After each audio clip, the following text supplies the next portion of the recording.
G'day guys, we've got Rocky's 79 series here. This one we did the original build on about a year ago and it's just come back in for round 2 of modifications. I'm going to take you through this build and show you what we've fitted. So up the front on this one, we've got the ARB Large Tube Deluxe bar. This one's in the matte black finish.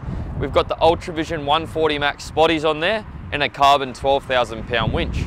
Underneath, we've got the ARB bash plate to keep the radiator protected, and we've got the ARB rated recovery point. Moving around the side here, we've got the Clearview steps. So something a bit different on this one, the Clearview fold down steps. So as we open our door, the steps pop down, and as we close the door, the steps pop back up. So it gives you a nice low step, makes it easy to get in and out of the vehicle, but that step sits up nice and high. So when you are off-roading, you got a little bit more clearance. We've got the Clearview next gen mirrors. So from the same brand as our side steps, we've got the mirrors. They slide in and out, give us some additional vision when we're towing or out on the tracks. Up the top here, we've got a Rhino Rack. This has got the new backbone mount system, so something a little bit different to your normal legs.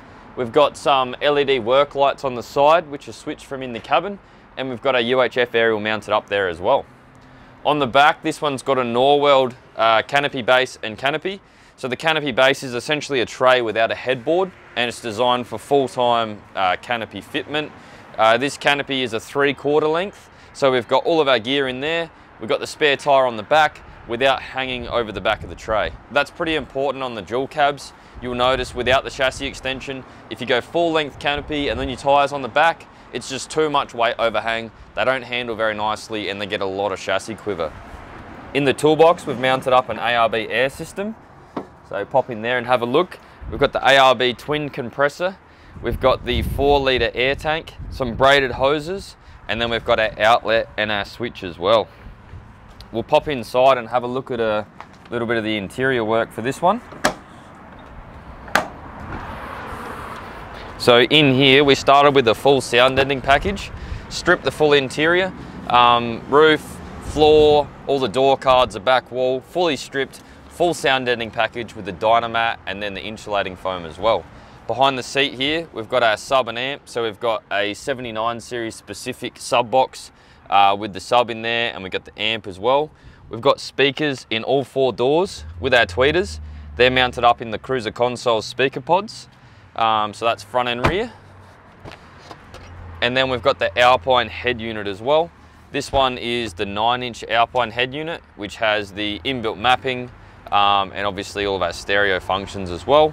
And then we've got a little switch panel in here. The switch panel houses work lights, camp lights, and we've got a blank if there's anything else to be added as well. We do have the GME UHF.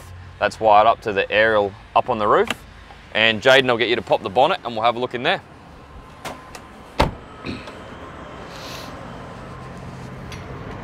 So we've got a few bits and pieces in the engine bay. First thing up the back left there, we've got the ARB breather kit. So that does front and rear diffs, the transfer case and the transmission. So just raise those breathers up, keep it out of the water. We've got, a bit hard to see, but over here we've got fuel filters and catch can. This one's the Direction Plus pre-filter with the inbuilt water alarm, and we've got the catch can below there as well. Now on this one, we've done a little bit of a performance package. As part of the coil conversion on the original install, we've got the heavy duty NPC clutch, and we've also got the torque at DPF back exhaust system. We've fitted up one of our DPU intercoolers. These are a factory replacement cooler.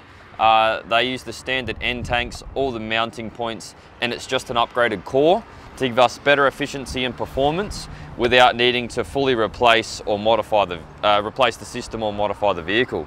Over on this side, we've got the Safari snorkel. This gives us a full 4-inch intake right through the airbox. It's sealed, keep the dust and water out as well.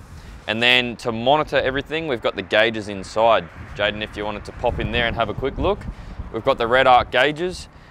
These have a visual and an audible alarm, so we can set them to whatever parameters we need, and that gives us basically a red flash and a beep to let us know if anything's out of spec. So we've got boost, we've got EGT, engine temperature, oil pressure, and oil temperature as well. We'll pop underneath the back and check out the coil conversion. So under here, we've got a genuine Toyota tow bar. We've got the torque exhaust, as I mentioned. And we've got the Brown Davis 185 litre fuel tank, which works in conjunction with the J-Maxx coil conversion. You can see the J-Maxx heavy duty diff housing there. That's a track corrected diff housing. It's got the higher load rating and it's manufactured to suit those coil springs. So we've swapped over the rear 2 coils. As part of that, we do get a 3,900 kilo GVM upgrade, and this one has a 2-inch lift with 33-inch tyres. Rocky's car has the ROH Vapor wheels with the Cooper AT3 XLTs. They're a really good all-terrain, especially if you want to keep things nice and quiet. You do lots of road driving or towing. Up on the roof, we've got the rooftop tent. This one was supplied by the customer, but we've fitted the rooftop tent up there, mounted it onto the Norweld, and we've also got a solar panel up there as well. On the back of the Norweld, we do have twin spares. You've got your fold down ladder, we've got our pull out drawer, and we've also wired up some Stedi work lights as well. They're wired up to a switch inside, so you can turn them on and off as you wish. This vehicle is going to come back for round 3. Round 3, we've got a few more bits and pieces. We've got an awning going up there.